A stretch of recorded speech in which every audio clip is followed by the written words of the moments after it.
Hace algunos años, por no decir muchos, comencé a hacer mis primeras experiencias con grafología en un comedor comunitario de la zona de Merlo, provincia de Buenos Aires. Fue una experiencia muy interesante porque pude analizar distintos perfiles y en un corto lapso de tiempo.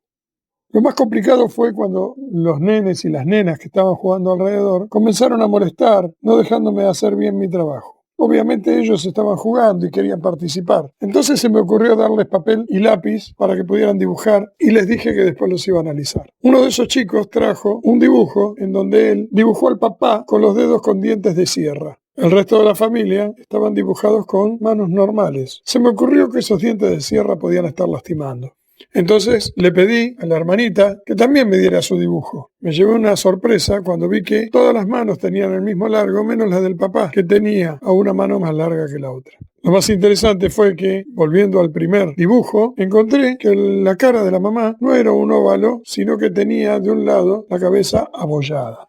Entonces busqué a la mamá, busqué su escrito y cuando comencé a analizarlo me di cuenta que ella estaba sufriendo de violencia, al igual que sus hijos. Entonces tuve que hacer algo al respecto. Pero esa es otra historia. Lo más interesante es que con esta herramienta podemos tener un diagnóstico muy certero sobre cosas que están pasando los nenes y las nenas que a veces no pueden contar y que encima no pueden defenderse ni pueden elegir. Sería muy interesante que las personas que educan puedan acceder a una herramienta tan interesante como esta, que les permite saber mucho más sobre cosas que no se dicen. ¿Qué estamos esperando para hacer algo al respecto? ¿Qué estás esperando vos?